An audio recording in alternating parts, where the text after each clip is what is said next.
Ils ont envahi notre quotidien et vous êtes de plus en plus nombreux à ne plus pouvoir vous en passer. Eh bien, sachez que téléphone portable et tablettes ne seraient pas sans danger pour nous, mais surtout pour nos enfants.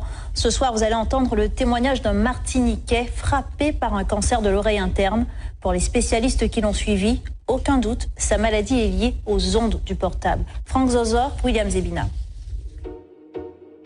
Ces images datent de 1995, c'est Rémi Villa, un nom que vous connaissez. Il a porté haut les couleurs de notre pays, un véliplanchiste, 4 fois champion du monde, 20 fois champion de la Martinique.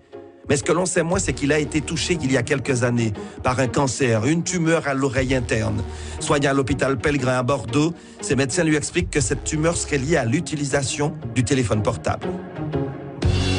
Les médecins m'ont dit clairement, tout ceci est dû au téléphone portable. Notre service pour les tumeurs à l'acoustique a été augmenté par 5, multiplié par 5 depuis l'avènement du portable. J'ai fait tout ce qu'il ne fallait pas faire.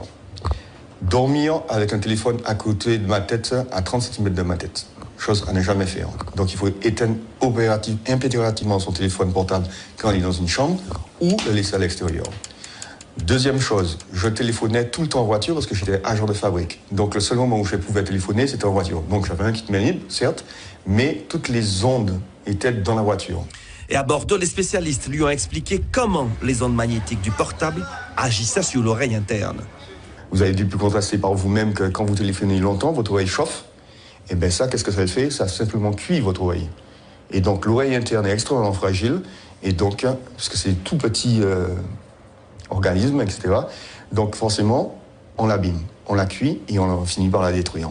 Donc le téléphone portable, quand quelqu'un m'appelle, je l'utilise comme ça, microphone allumé, et je parle. Ou bien, loin de la tête, jamais comme ça.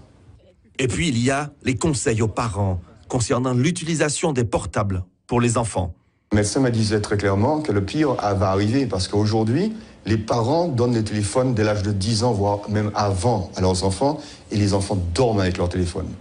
Alors ça, le cerveau n'est pas encore construit, etc. Donc il est encore plus sensible et les dégâts seront plus importants encore.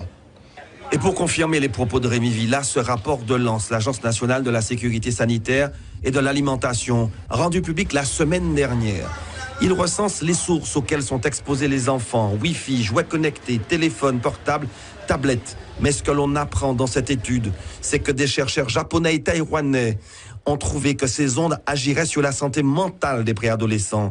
Dépression, comportement à risque, tentative de suicide pourraient être provoquées par l'utilisation précoce de ces objets connectés. Et enfin, dernier conseil de Rémi Villa, évitez les portables dans les poches. Les ondes affectent également les organes génitaux.